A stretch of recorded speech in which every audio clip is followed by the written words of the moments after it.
You are listening to the Connect with Us podcast from Connect English Community. The Connect with Us podcast is a fun conversation about all kinds of things that take place in and around our English learning community. We'll talk about different sides of the languages and cultures in which we live and learn every day. And we invite you to join us on this journey so that by connecting with us, we can encourage you along the way. Connect with us, and we'll connect you to the world. Welcome to another episode of Connect with Us podcast, the Connect with Us podcast. It's good to see you again, guys. I hope you are doing well and you're enjoying our podcast, yeah? And if you haven't checked out our previous episodes, I want to encourage you to do it because I think you're gonna like it, all right? And today's episode, actually, one of the reminder for me how it's always amazing to hear from other people their experience in learning culture, especially when they're learning it not in their country. Yeah, there's always funny stories, interesting and valuable lessons. Yeah, and today that's what we're gonna talk about. As you can see, I have my beautiful friend over here, and if you're curious who she is, I'm gonna let her introduce herself. All righty, well, good day. I guess we can say I don't know what time you're going to watch this, but Yes. I'm so happy to be here today. Thank you for inviting me, Ade. Yay. So my name is Alice, and I have been in this country for 22 years. I love Indonesia. I'm from the United States, and I've lived mostly on the island of Sumatra, from Aceh to Medan to Bangka to Lampung, and I had a brief time even in Jogja. So I have had a lot of experiences, and I just love this country. I kind of feel that Alice might have been in more places on Sumatra than most of our audience. Maybe I don't know. Very nice. So you've been from north to the south. Very interesting. Okay, so I'm actually very curious. Yeah, Okay. and I'm sure our audience is curious too. Tell us a story, like when you first time arrived or got to Indonesia. Tell us what was it like? All right. Well, I'm so thankful because I came here under the education department. Okay. And so I met the education department officials in Jakarta, and I came right to Banda Aceh. Okay. And that day, they happened to be having a party for English teachers. What a great fit, right? Yes. Because I could immediately talk with people without very a good translator. first day, yes. And so I arrived right from the airport, went right to the party, and they had all kinds of delicious snacks there. You can imagine all kinds. And it was in Banda Aceh. And so one of the teachers came to me with a platter filled with a kue called timpan. Yeah, timpan. She said, would you like to try our special traditional snack? And I said, oh, I'd love to. And it was green. I had never seen it, of course, because it was my first time, and I immediately picked it right up and put it right in my mouth. And then I started trying to chew it, but I couldn't. I had to start pulling, because in fact, the green was banana leaf. And so the way that we should eat the timpan is to open the banana leaf and then eat the kue inside. So I had, in fact, eaten it like a goat. Something that my friends in Aceh still remind me of every time that there's timpan to be eaten.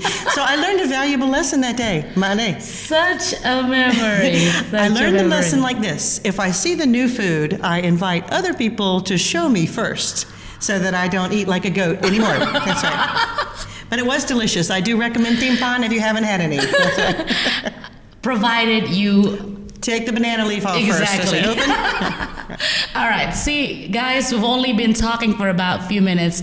This is a great story. So that was your first day in Banda Aceh. Yes. All right. Within the first hour. Yes. Okay. And so speaking of food, Yeah. you've tried, I bet, within your 22 years of experience in Indonesia, you've tried so many food, and so tell us some of the ones that to you most stand out, or something that just really besides the banana leaf, some other experiences with food that very stand out to you. Okay. I would say this, everywhere I've lived, there is delicious food. Okay. So when I move to a new area and someone invites me to try their local food, I always want to, because I've never been disappointed. I would say some of my favorites are in Bangka. They have a lempah kuning that is delicious. It's just got the perfect amount of sour and spicy, and with delicious tenggiri fish. Yes. So it's a kind of a steak-like texture, delicious. Wow. So I've enjoyed that, and of course all the different kinds of noodles that we have. We have mee Aceh, we have mee Bangka, we have mee everywhere. It's delicious. Yes. Always. And of course we have our famous one from here that has the I want to say tempoyak with it. Yes. That's right. Yes. So I like it. I love durian, I have to say. I was about to say, I don't know about you guys, but I've met a lot of foreigners, but I haven't met a lot of foreigners that like durians. I don't know if you agree with me or disagree with me, write in the comment, okay? Because it's just something very, very different. Yeah? So do you still remember the first time you tried durian? I do. My parents came to visit me. I was living in Lok Samawe, and my parents I was there one whole year, and then they came to visit, and my friend's uncle and mother actually took me to Medan to pick my parents up, and we were on the road, and on the side of the road they had durian, and they wanted my parents to try it, and me too. And it had, what was with it? What do we call it? Pupulu. Oh yes, sticky rice. Yes, sticky rice. Yes, and it was she forgot the English word. That's right. Good. Sticky rice with it, and so that made it so it wasn't so had a nice combination. Okay. So it was an easy, delicious flavor right from the start. But then, since that day, because I already liked it, from then on it was just the straight durian. Yeah, and I like it. I like it, I think, too, Maade, because I don't usually eat it by myself. So durian is a food of fellowship. Exactly. We invite our friends, we open it together, and it's just fun. All right. So I have a lot of happy memories. So you've never had like some foreigners like they like it now, but usually in the beginning they had that kind of still like that kind of reaction. So you've never had that? No, I liked it right from the start. Wow. The food that was like that for me was tape. Tape, because around Lebaran up in during the fasting month up in Aceh, every afternoon there's tape everywhere. So it's fermented sticky rice or fermented cassava maybe? Oh yeah, fermented cassava. That's the one. Okay. So at first when I tasted it, it tastes like kind of it smelled a little bit like alcohol or whatever, and I thought, I don't drink, and this isn't. But the more I ate it, I realized, this really is delicious. And there are different kinds. Sometimes it's purple, sometimes it's white. Yes. So so that was an acquired taste, but now I like it very much. All right. So I just want to tell you guys this, but I haven't even found anyone, even from Indonesia, like my friends here, that like durian as much as Alice does. So anyway, believe it or not. Okay. So when you used to live in Luxembourg, in Aceh, do you have like local friends that that were there? Okay. Oh, so many. Okay. I could take the whole 20 minutes calling names of friends. And, because remember, when I went to Lok Samawe, I did not know the Indonesian language. Oh. So I would learn Indonesian phrases from a book during the morning, and in the afternoon, I would go out and play volleyball with ibu-ibu from the neighborhood, right? From the neighbors, because you don't need a lot of language with with sports. Yes. So that was my way. And many people asked me to teach them English, and they would teach me Indonesian. But I had one friend, her name was Ita. Okay. And she had 4 little children, She came to me and she said, I am not going anywhere. I don't need English. But if you're going to be happy in my country, you need Indonesian. Come to my house. Learn from me and my children. At that time, and she's been such a dear friend to me all these years. She's the one who taught me to love lagu dangdut, She taught me everything about polite clothing and the way that we conduct ourselves, and that has served me well my whole 22 years here. So I'm so thankful for my friend Ita, and I have so many friends, there. If I start naming them, then the ones who I don't name will get me upset. I get nasty comments later. I heard this is what I heard from other friends, that you've done some sort of like a radio broadcast one time? That's right. Tell us about the experience. So I had a friend named Deanie who was a broadcast person, and she said, Alice, let's do a radio program in English. And I thought to myself at the time, no one's going to listen. Who's going to listen, Deanie? But in fact, what happened, we would take phone calls we would talk about English. And one day, just isangaja, just as a joke, I said, well, if you'd like to meet in person, anybody out there, if anyone's listening, let's meet at this location at this time on this day. And Baade, more than 100 people came. Whoa! Yes. And most of them were from the English department of what was then EIEN. Oh, wow. And they said, we know English is important, we like it, we don't have anywhere to practice, let's make an English club. And so we did, the Nicoya English Club, because it was Nicoya radio station. And I made so many great friends from there. And do you know that right now, two from that club are in America getting their PhDs. Wow. I'm so proud of them. That is very interesting. Yes, that's a very how do you say, like, that's something that's just very memorable. Yeah, something you, especially when it was half joking. Right. You say, I thought no one's going to come. No. But they did. Wow. And they showed a lot of enthusiasm, and it was just a sweet time. Yeah. All right. And in fact, Deanie herself is married to an American man, and she lives in America now. That's crazy. Okay. All right. Obviously, when people move out of their passport country, they will find challenges. Right. That's just natural. Yeah. We move from one culture to another. Again, I know my country very well, and I have some kind of things in mind that I think, I wonder how foreigners are gonna deal with this. But again, what are some of the challenges that you faced when you were moving and starting or adjusting living in Indonesia? Okay, well, in Western cultures, and I don't know about a lot of countries, but in America, we don't usually comment on people's bodies. And my body, I'm about 5 feet 9 inches tall, and quite a big person, right? And so in America, there might be people who would look and think, wow, she's big. But they wouldn't say it to me. But here, it's just like a free-for-all. Oh, my I've had people tell me, you're the biggest person I've ever seen. Oh, but they're not trying to hurt my feelings. They're just telling. But, on the other hand, I see that there's no ill intent there. And so sometimes it's about size, sometimes it's about commenting on the nose, which again, we wouldn't do that, Or if I happen to have a pimple, it's like, wow. So some of that may be commenting on the physical characteristics we wouldn't do, but I've learned that no one means any harm. No. It's just often come across as like they voice their, like, they're thinking about something and they just say it. Yeah. That's right. That's very interesting.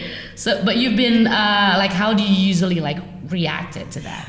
Yes, I laugh a lot. I do a lot of smiling. I do a lot of yes. How about that? Yes. What you said is true. So, in fact, here's one.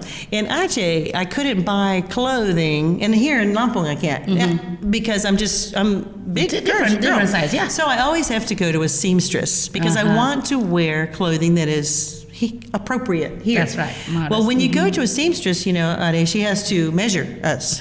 Yes. And so I always have to do a little briefing like this.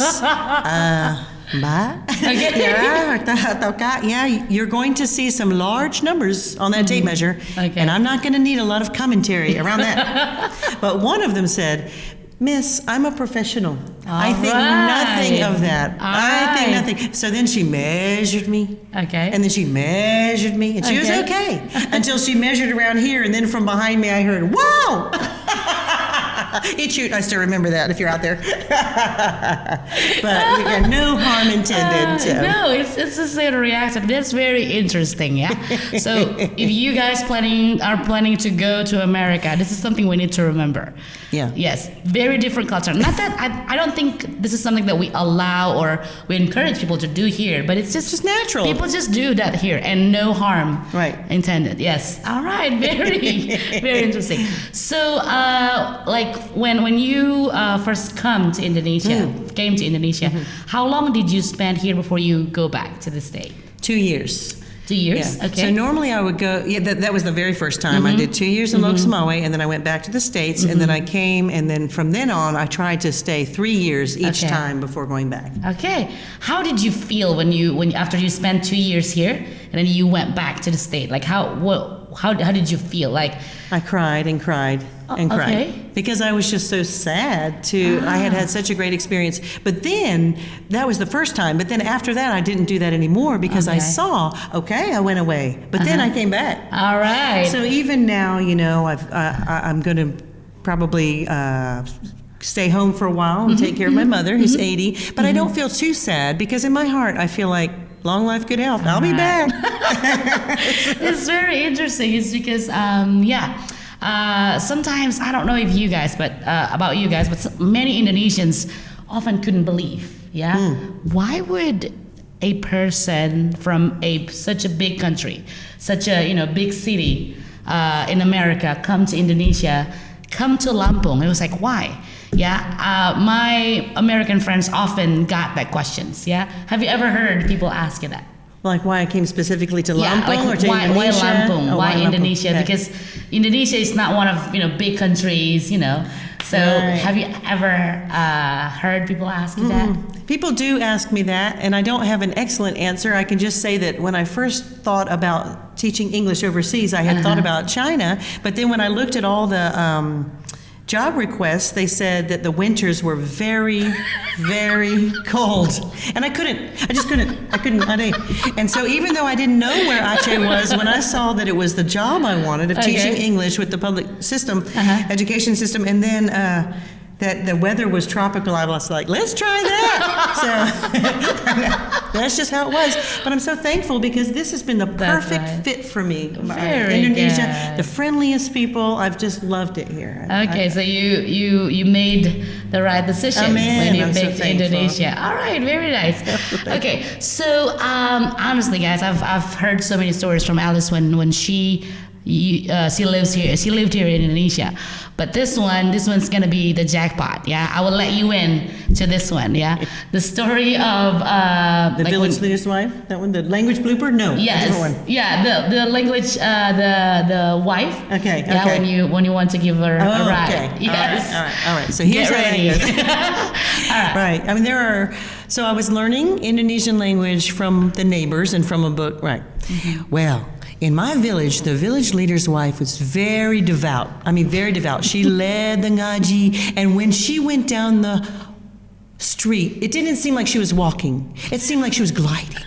I mean, a holy person. Such that not just me, but all of my neighbors, when she went by, we would all say, boo, right? Because we menghormati sekali, we so respect her, right? So one day, I was coming home on my motorcycle, and I saw her gliding home down my there. And so I goodness. stopped, and I said in my best Indonesian, Selamat sore, Bu. Right? Good afternoon, Good Bu. afternoon, Right? yes. Yeah. And so she, of course, answered, good afternoon, Selamat sore. And then I said, where are you going? Are you going home? Oh, well, yes, she said she was.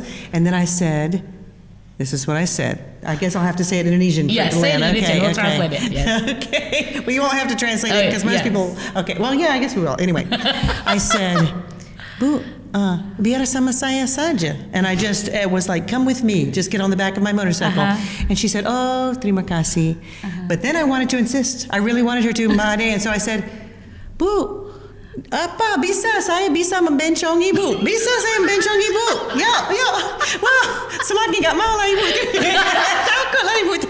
She was like, what? I know. Yes. And right. so she thought I was making some kind of confession, I expect.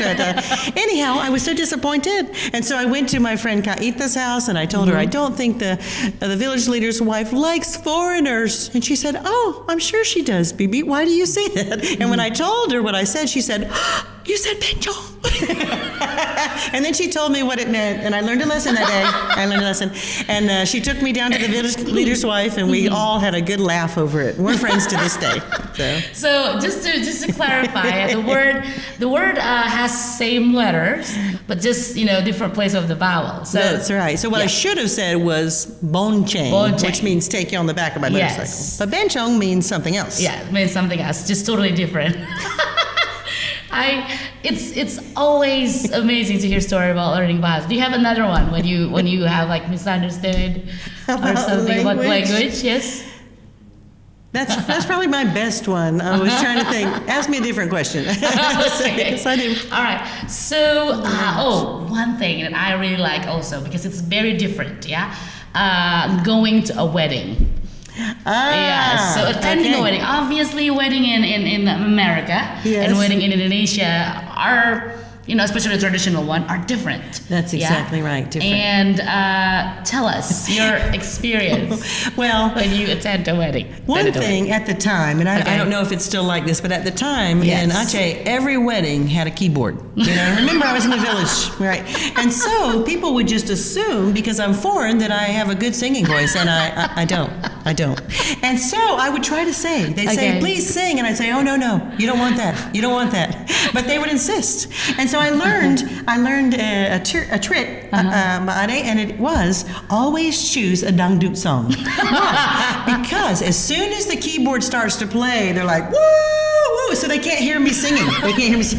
But then when the sound of the cheering goes down and they can hear me singing, I could always see their faces change, like, because, they're not deaf. Like, rupanya nggak begitu bagus suaranya. But I tried to tell them. I tried to warn them. Okay. But that's the thing, just how gracious everyone is and how everyone lets me participate. And the way we would, all sit inside, and then the food is on the ground. And I learned a lesson there too, that, okay, so you wash your hand and then you eat. But you do not. I learned this one. Okay. Ita took me outside after a wedding, and I got a little lecture. Right. And so what you don't do is when you're finished eating, you don't naturally just wash your hand first. You wait and make sure everyone else is finished eating, because if you wash your hand, it makes them feel like they have to hurry, and it's rude. Okay. So I'm so thankful. So even though Ita's 3 years younger, but she really helped me to scold me when I needed to be scolded, because I didn't know. So I'm so thankful. Very interesting. That's different. Right? Yes, different. Very different. Like so in America, you just don't. No one's watching what anyone else is doing when you're eating. Interesting. Right. Okay, so if you were to, let's say, like summarize, like like the experience in Indonesia in just maybe 1 or 2 sentences. Yeah, like just like. Just to tell people in 1 or 2 sentences your experience living in Indonesia, how would you put it? Yeah, these are the kindest, most warm-hearted, most helpful people. I cannot imagine a place where I would have enjoyed loving and being loved like I have for these 20 years. Wow, that means a lot for us. I mean, I love this country. So to hear that from someone who comes from another country and live here, wow. Well, just even this morning, Bada, so my friend lent me, right, I came here on vacation, he lent me his car, I was using it, and so I took it to the car wash so I could give it back to him. And while I was sitting there at the car wash, I just decided to have some fried rice on the side of the road, just a little water.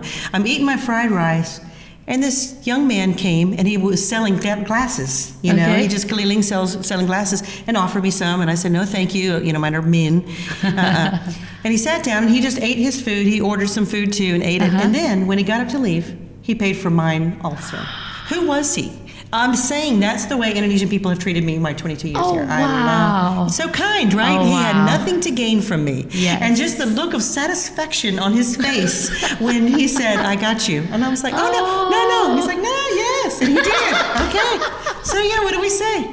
I say, this is the spirit of Indonesia that I love so much. And I thank you. Well, Indonesian folks, we should be proud and thankful for our country.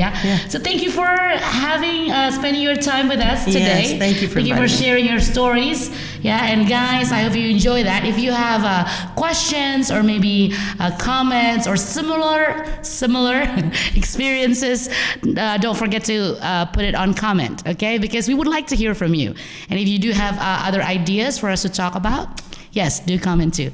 All right, so we will see. Hopefully, we will be able to do this again. I hope next time. Yeah. Lord willing, yes. Yes. Okay. Thank you very much, and see you again on the next episode of Connect with Us, and we'll connect you to the world.